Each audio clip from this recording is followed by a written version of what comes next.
Welcome to the Elite BSC podcast, where our entire focus is helping commercial janitorial contractors succeed. You want a growing company, a thriving team, and healthy profits, and we are here to help. My name is Jordan Tong. I'm the founder of Elite BSC, a company dedicated to helping janitorial companies grow and thrive. I also serve as CEO and one of the owners of France Building Services. France is a janitorial company employing nearly 600 people. Since 2007, we grew from 1.5 million to more than 20 million in annual revenue and built what I think is one of the best teams in the world. The goal of Elite BSC and this podcast is to give owners in the industry a vision of where their company can be and the information and tools to get there. I want to share what I have learned over the years to make this a reality for you.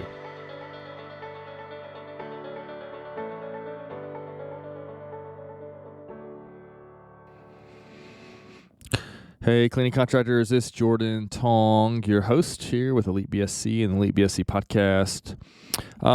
So today I've got something a little bit unique, I suppose.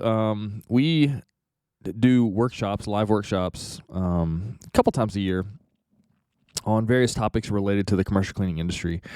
And the idea is to help owners and key leaders, and these workshops are basically like intensives on operations, sales, HR, that sort of thing. And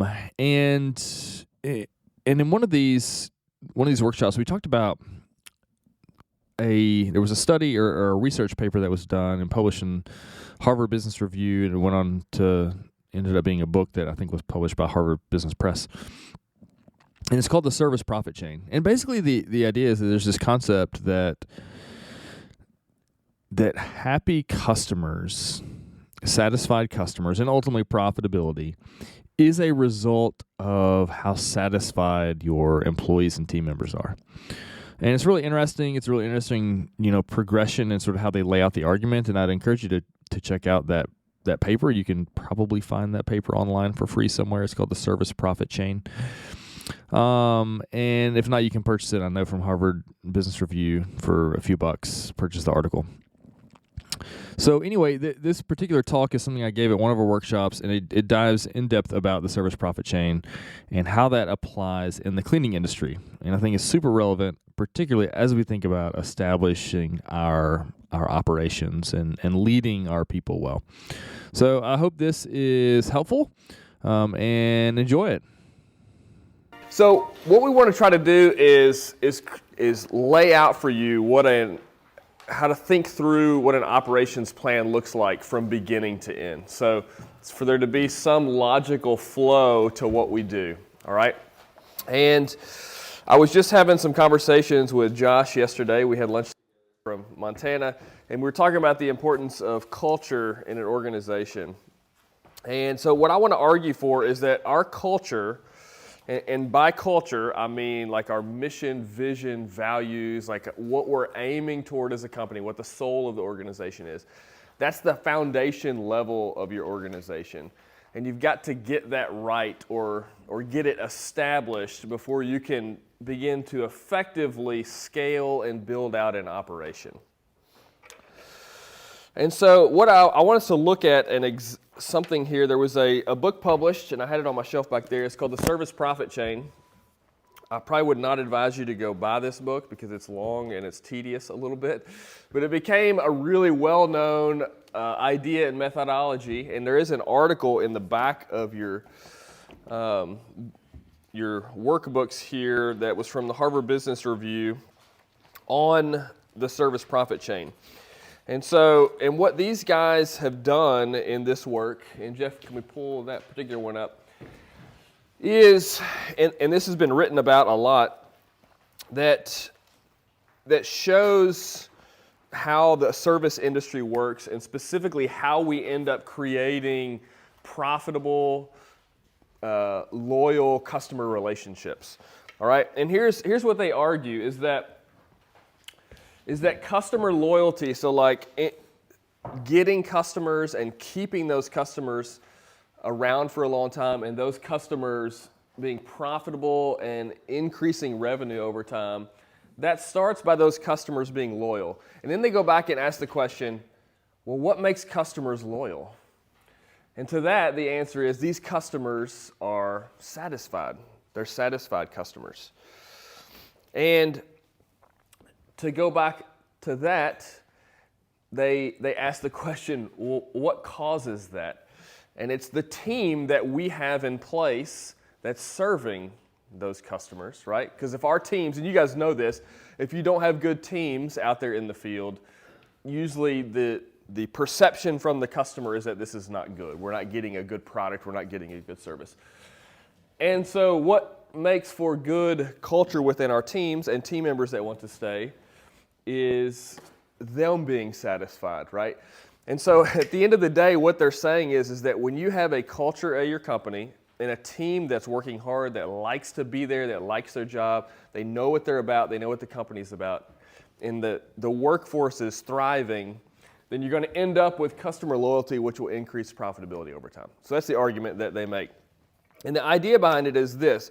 When we think about our operations, oftentimes all we think about is the end customer. We think about, okay, I've got to make sure we don't have any complaints over there. I've got to make sure that we get that work done. If there's any holes filled, so we're very focused in on making sure that customer's not upset, right? But in reality, what we need to be thinking about operationally is we have, in many ways, two different customer segments that we're servicing. One of those is our external customer, and the other one is our internal customers, which is our team members.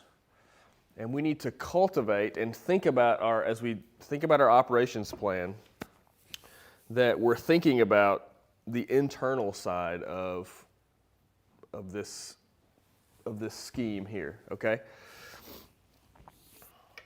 Any questions about this here? I know Jeff said to wait till the end, but I'm giving you opportunity now. Does this intuitively make sense? Like they've really went through a lot of research and complicated stuff to basically share a simple truth that how well your team is doing, how well the culture is with your team will influence how well you're going to serve your customers. So here's what I want to move on to here is that before you think, as you guys are going to go back home and you're going to take some of this material and you're going to think, okay, how can I apply this?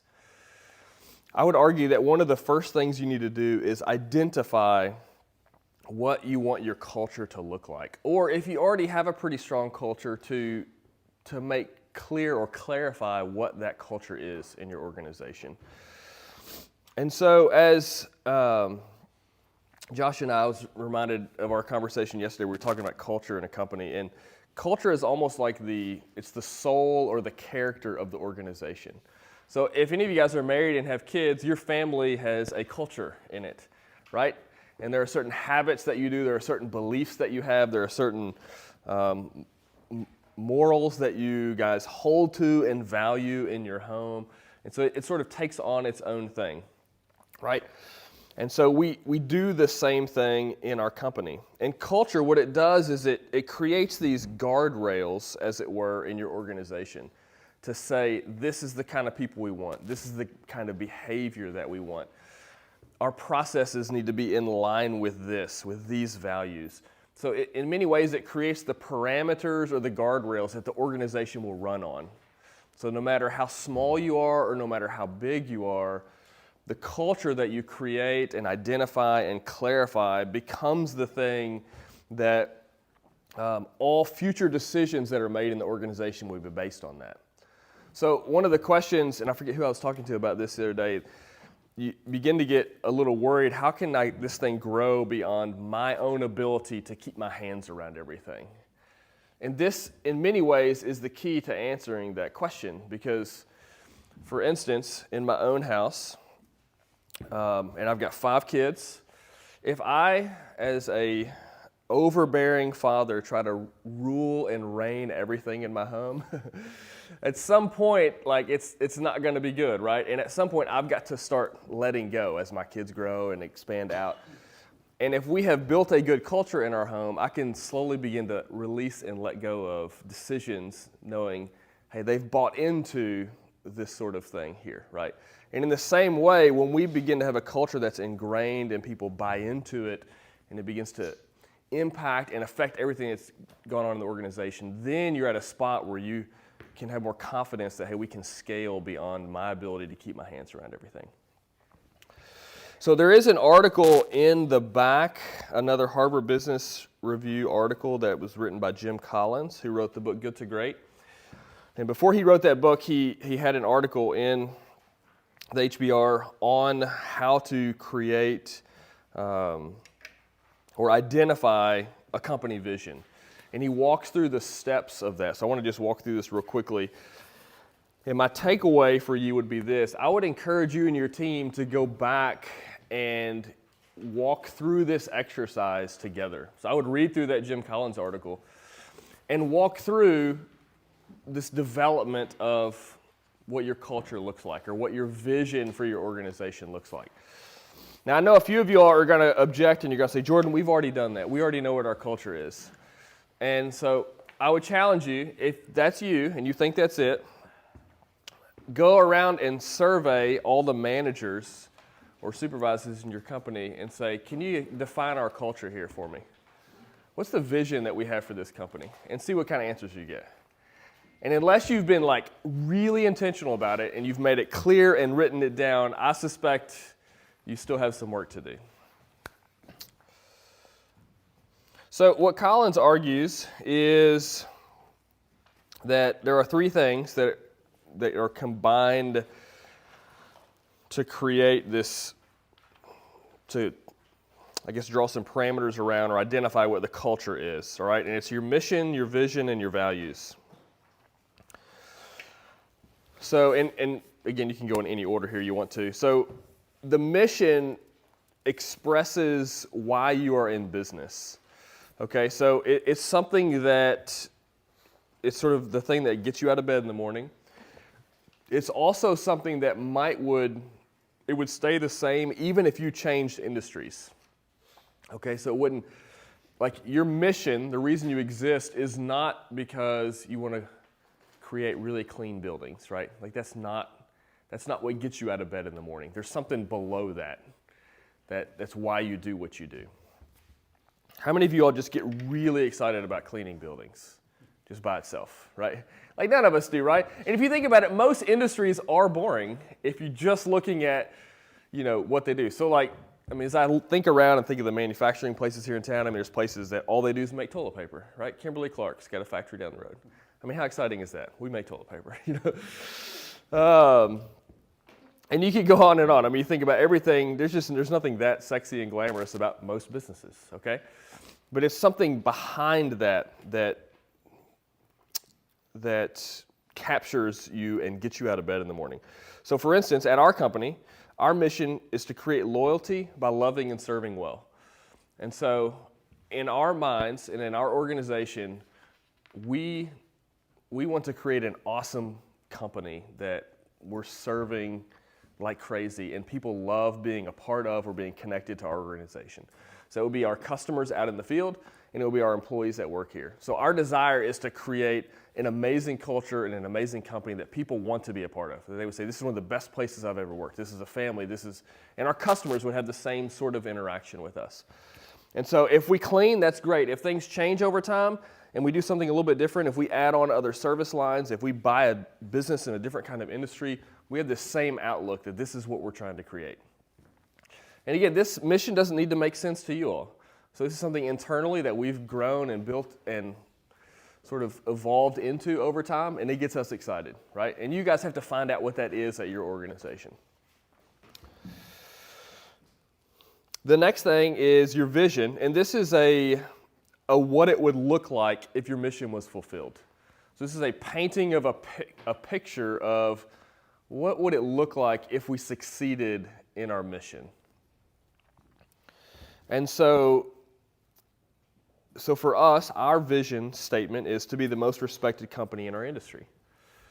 And so we're kind of saying we'd like to be more respected than all of you all. But what we're after is we want to be somebody on the front lines. We want to be doing things the best. We want to be working with excellence in everything we do. We want to be innovating and creating things that are helpful to the industry. We want to be setting standards and really pushing the envelope and being the best that we can in the industry. So if we fulfill our mission well, we should be one of the most respected companies in the industry. And that's what it would look like for us. And again, you guys could paint a picture of what that looks like. And Collins, in his work, will talk about how you set goals and the BHAGs that he talks about, the big, hairy, audacious goals, and how that can be a part of your vision. So again, work through this with your team so that you guys have some clarity and everybody knows where you're at. Because again, as we move on to talking about other things like organizational structure and compensation plans and profitability, again, everything will run on the rails of this culture. The last thing that goes with culture, and this one might be the most important one here, I think, is your values, the company values. And your values oftentimes serve as like this internal compass for decision making. So, I mean, you guys all know this personally. You're probably all raised with certain values, right, in your home. That, hey, these things are important. These are absolute truths that, like, you've got to follow these things. And they inform the decisions that you make, right?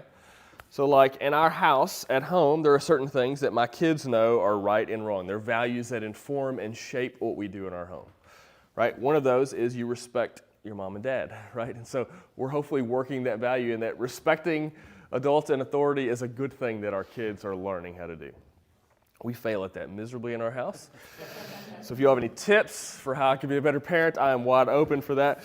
But likewise, in our organization, we need certain values that we would not let go of that shape the way we think about things. And these are huge for us because if we are in a hiring situation, and so for instance, Eric is our newest senior leadership hire. He's over our HR department now. And as we were interviewing him and going through the hiring process, one of the things that we specifically ask is, does Eric fit the 4 values that we have that are critical to us? And for us, it's humility, and this one's huge for us. Because if you come in here with a chip on your shoulder, or you think you're, all high and mighty and too good to clean, and you look down your nose at people, like, you are not a fit for this industry, and you are not a fit at our company. I can just go ahead and tell you, don't let the door hit you on the way out. Like, I don't care how talented you are, I don't care how much sales you can bring in, you just won't fit here. And so we were asking, like, does Eric fit these things, right? Because if he doesn't, it doesn't matter how talented he is or what his resume looks like, he can't be a good fit here. And so when everybody in the company buys into these values, it helps you in the hiring process. And so one of the questions I get asked a lot is, when you hire managers at your organization, do you like someone that has industry experience? And my answer to that always is, I don't care. I don't care. I don't have COVID. I don't care. And what I'm more concerned with is, are they in line with our values and our culture? Because if they get that right, then likely they have the secret sauce to get the other stuff right. Because most everything else we do is learnable, right? But if they nail the culture stuff, they're on their way to being a good fit with our organization. So there are some things in the back of this, in the appendix. There's the service profit chain article. There's the vision article by Jim Collins. There's a vision framework piece by Jim Collins, so it's like a worksheet. And then there's a vision traction accountability chart that comes from the Traction book by Gino Wickman. That's another good book to work through if you guys haven't done. I know a lot of you all have read that book. There's some good, helpful stuff related to the vision component of your organization. If you found the information in this podcast helpful, please like and subscribe on whatever podcast platform that you're using. If you would like more resources or help to grow your cleaning company, head over to elitebsc.com. We have loads of articles, videos, free tools, coaching options, and a lot more.